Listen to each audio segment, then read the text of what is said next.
I'm going to show you how to make this adorable quilt label on your Bernina sewing machine just using decorative stitches. Your first step is to prepare the fabric. That means interfacing the back with something that's medium stiff as I mark out some lines just with a pencil, and I'd say these are about a ½ inch apart.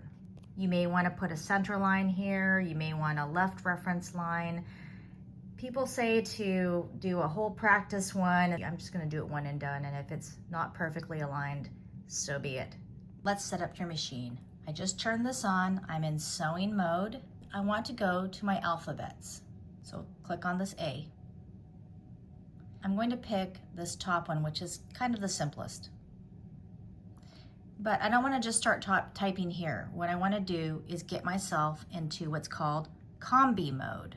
So that's this plus button, because if I just typed in the A, I'd have a whole bunch of A's running here, and I want to have, obviously, words. So here we go. After hitting the plus, I'm hitting this expand arrow.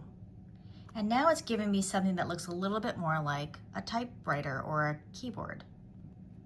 You'll see that there's uppercase, there's lowercase, and there's numbers. So I'm going to start typing in my first line. M. And then for the space, this is a little awkward, but you're going to go to your special characters here, and you're going to use the underline. And then to get down lower here, I think you can just scroll. Now if I messed up, I could just use this back one. Let's say I put R, 3 R's. Delete that one and put in my proper character.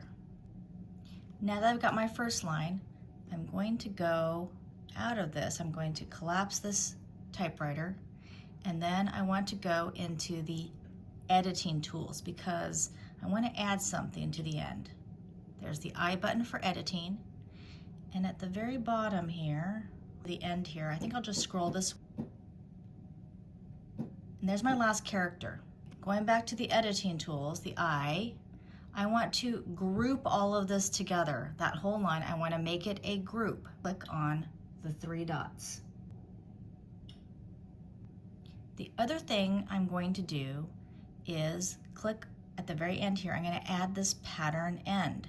Triangle plus the X. If I don't, it will just type this over and over and over and over again.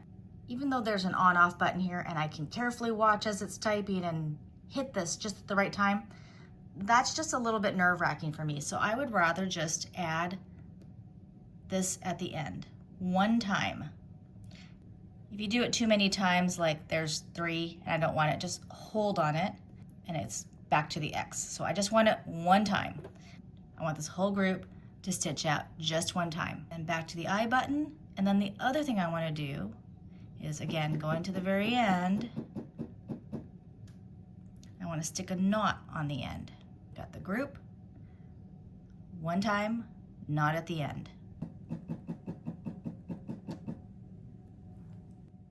So I just scrolled back up to my first character, the M. Now let's stitch this out.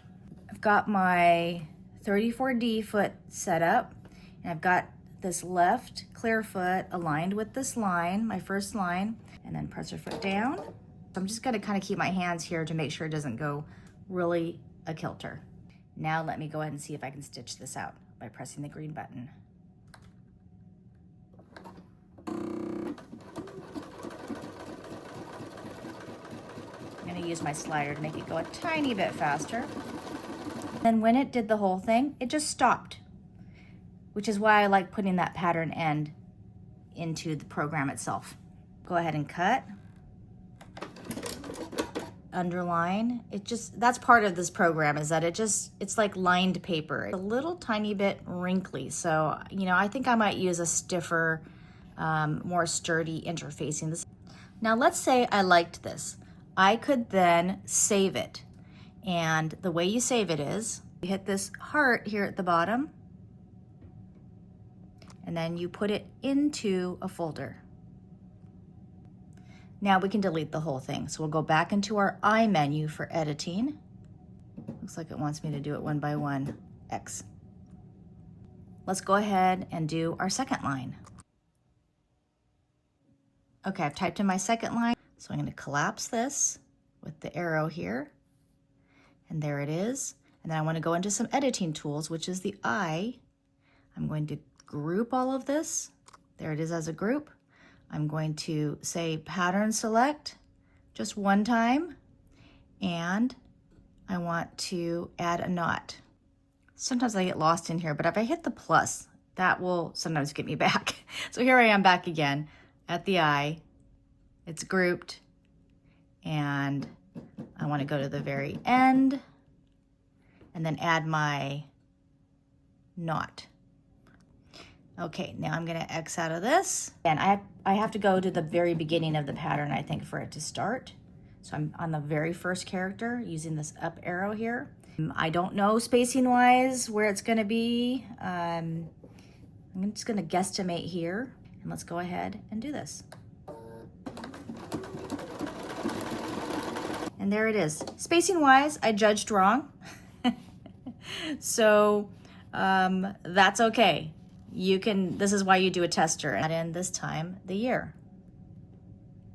I'm gonna trim these loose threads out. I might put a little graphic in here to fill in some of that space.